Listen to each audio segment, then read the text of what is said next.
Hey guys, welcome back to Kerbal Space Program, and today, hopefully, we are going to be a little bit more productive than we were last time.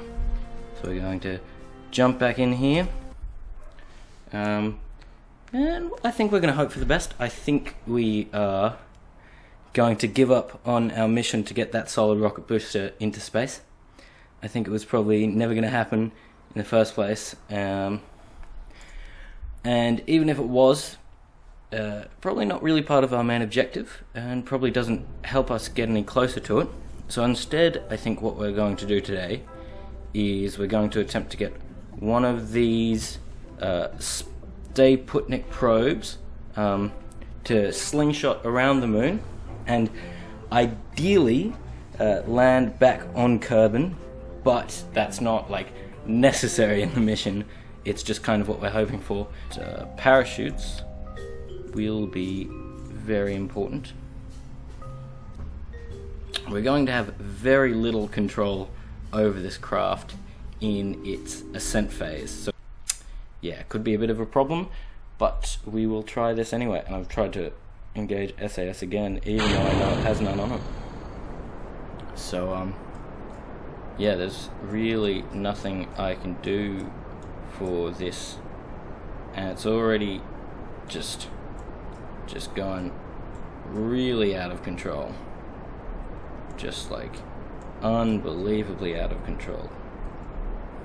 And I have no way of controlling it. So yeah, it goes on, and it looks like we have flipped over. So we'll just lower that, and then oh, yep, that's totally not going to work. Okay, so I just spent like 12 minutes making a craft that was never going to fly, never going to be useful at all. So we're just gonna roll all that onto the cutting room floor and make something that should actually be able to go around the moon. So instead of the probe idea that I kind of outlined, instead we are going to attempt to make a very small one-man craft. And the reason we couldn't make a probe is because we really don't have anything in command and control that would mean that we could kind of change the way the probe was going on launch. And yeah, it was a dream that was never really going to reach reality. So instead, we're just going to make a nice small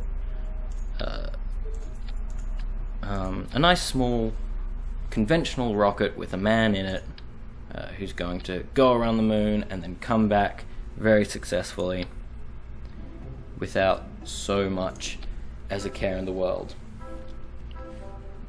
And I think that's going to work a lot better than any sort of ridiculous plan with space probes and stuff like that.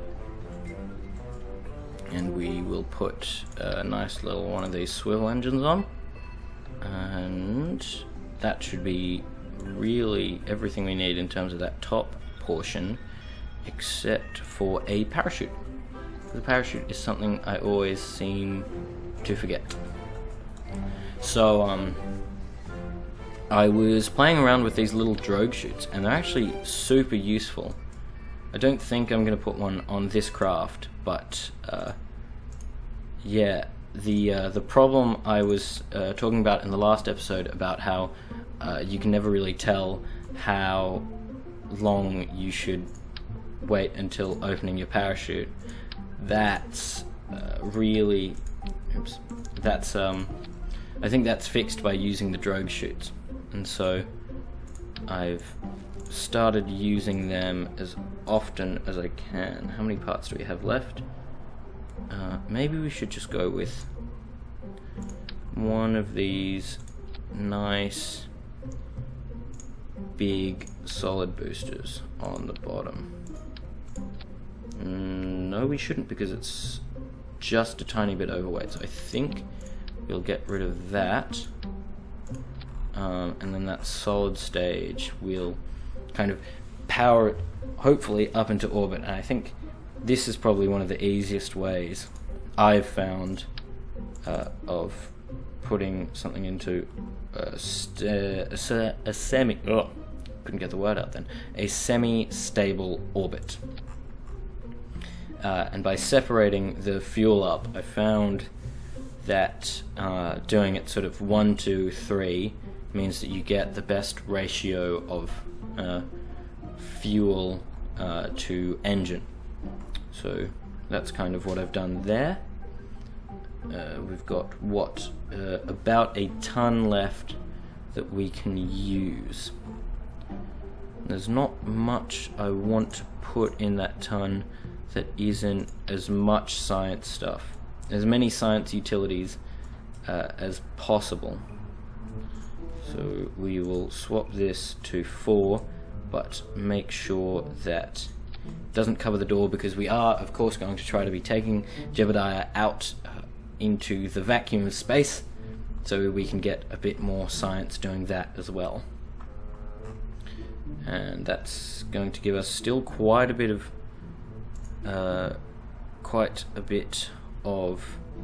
mass left. So I think I will put the drogue chute that I was talking about on. I will put maybe 2 of them on, so it's kind of even. And then those drogue chutes will activate before that, and that decouple should be way earlier than back there, so we'll put that under there. So it's going to fire off this rocket when it's empty, going to get rid of it, and then we'll open the drogue chutes and then the actual parachutes. At some point we are also going to have to consider using antennae to send back data, because we've got quite a bit of science mass here, which is not great. Alright, so we'll save this and hope for the best on it. But I mean, it looks like it should work, which is exactly what I said on the last probe attempt, and that did not go well. I think I'll leave some of that footage in, but yeah, it was just, I realized pretty quickly it was sort of never really going to work. So there is a certain way, a certain time that you're supposed to wait till before you launch for the moon, and it's when the moon just starts rising over here, I think, if I remember my my Scott Manley video correctly. He's great at like teaching you how to play Kerbal Space Program, and I really find his stuff is very, very useful. Is the moon ever going to come around? Might not. There's the sun, but no moon.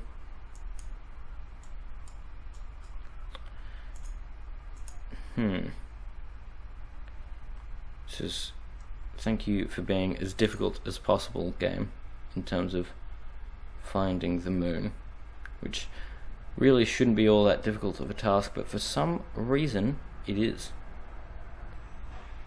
And if we just keep going, it's just never ever going to appear. It looks like. There it is. So I've waited a bit too late because of my my needless time acceleration, but I'm sure that won't matter too much in the long run. And what I really like is that even though this is a solid rocket booster, it still has a really nice slow liftoff, which I think all good rockets should have. That's a belief of mine, that a good rocket has a slow liftoff and 3-to-1 fuel tank ratio in its staging. I might, because this is like none of this is reusable, I may as well put these in the same spots as the. Oop, I should stage that. It's not worked. There we go. It's weird. It made the staging noise, but it didn't actually drop the thing. So anyway, we now. Oh no. I was just a bit too heavy on the turn, but now if we kind of leave it like that, I think that will work out for us if we just sort of let it happen. And we can see at the map view we are now able to see, or maybe we were always able to see our apoapse. In any case, our apoapse is slowly rising, which is ideal, and we'll just continue this gravity turn. Open up our final fuel tank with actually a very long way to go, and so we'll just slow this down. Oh, we'll stop that. I think this is going to be another failure, but yeah, I guess this is sort of all the time I had to record this video. So we'll go through it and see how he ends up. So you just need him to continue onwards towards the edge of the atmosphere, and once he gets there, we'll use up as much of his fuel as possible, just pushing himself out there. Now is probably not necessarily a bad time to try to use up some of this fuel. And we got the space music, but as you can see, nothing else, and we are still very, very far away from the moon. I'm not entirely sure how we managed to get that orbit in the second episode. We were quite lucky, I think, in that regard. Okay, so it seems like this series is just becoming more of a how not to play Kerbal Space Program, as opposed to any sort of useful, I don't know, content. So hopefully, what I'm going to do is I'm going to essentially just like test how I'm actually supposed to. What I need to do to with the constraints that I currently have, get at least to the moon to do that flyby. But it seems really, really difficult, clearly, and maybe that's kind of what the game is supposed to be outlining, that it is actually a bit difficult to get up there in space.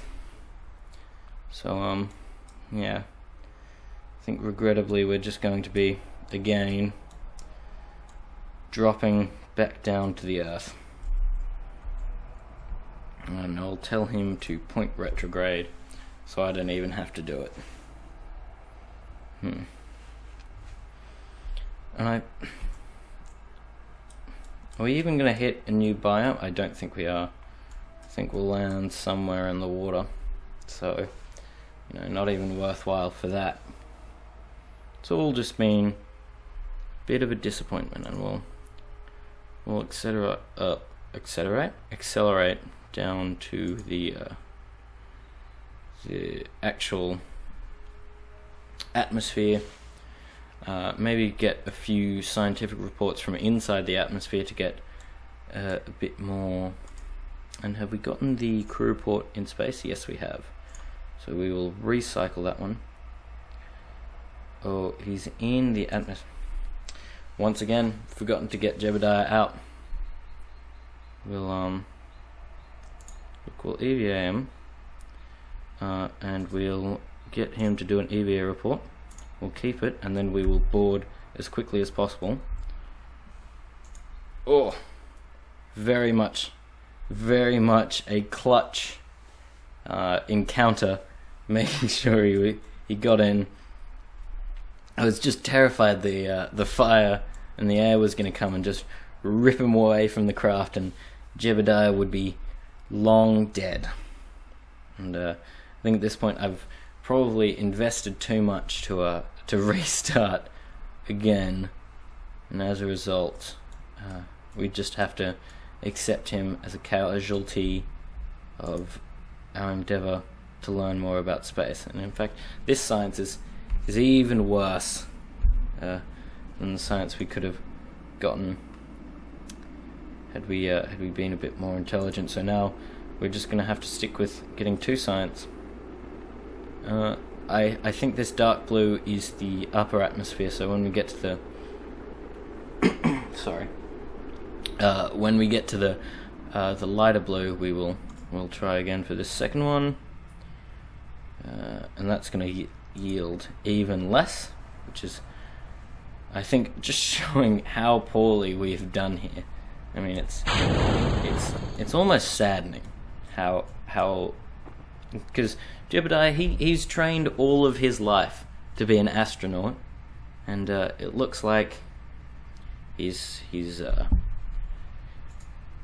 earthbound once again because he can't seem, well, I can't seem to build a rocket that'll get him anywhere near the moon that he's looking for. So once again, we'll just open all of those parachutes, let them slow him down as he comes back to the water, with yet another just bit of disappointing science in his saddlebag.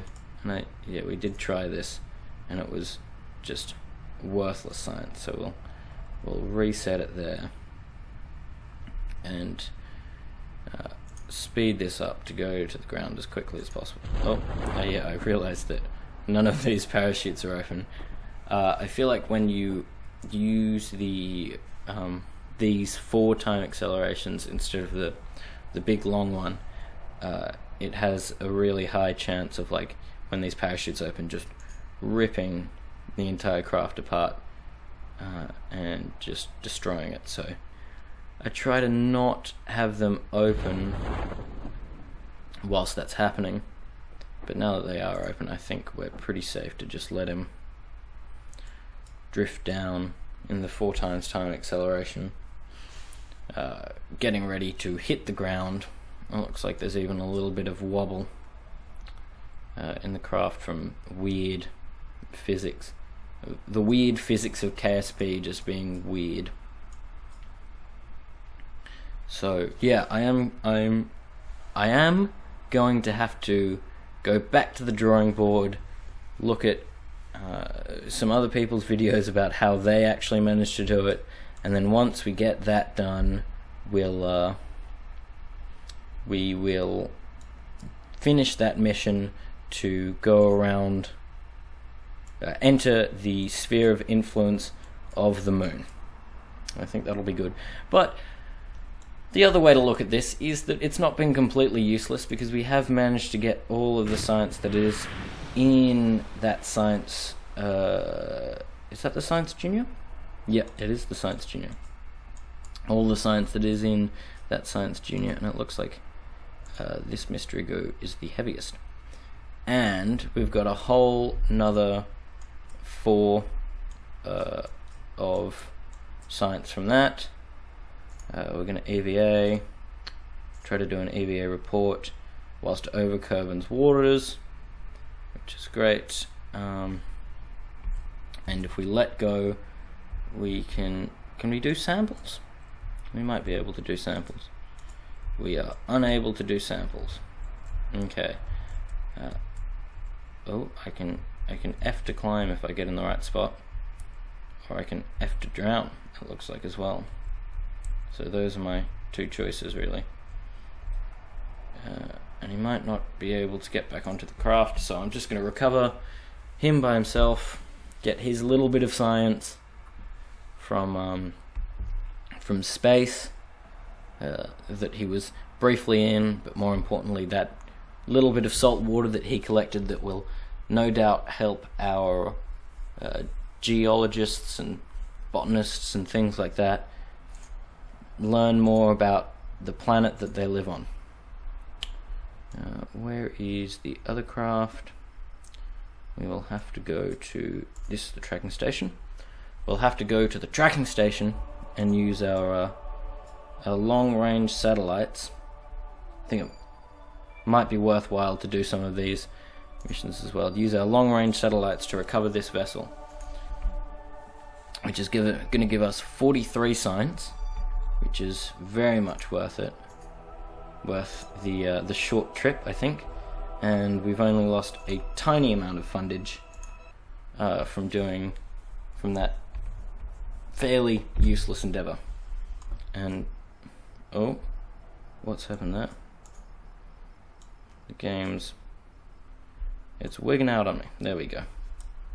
It's back. So we'll quickly go to the research and development area, and this we will definitely unlock this because it's going to give us this MechJeb unit, which I can use to determine how much Delta V we have. So next time I'm going to guarantee that we will go past the moon in an orbit. We've got these nice fins that mean we can control. Both of these will be super useful. And the small inline reaction wheel, which will 100% help us to make the probe. So I can 100% confirm that we will be making that probe next time, and it will work, and I promise you this. I swear it to you as a blood oath. Thank you very much for watching. My name is hug.o. If you like the video, please feel free to give a like. If you want to see more videos, please subscribe. Hopefully the next video you watch will be a bit more sort of actually important to the overall series than this one was. And if you want to do me a massive solid, please tell your friends about the channel. Thank you very much for watching. Bye bye.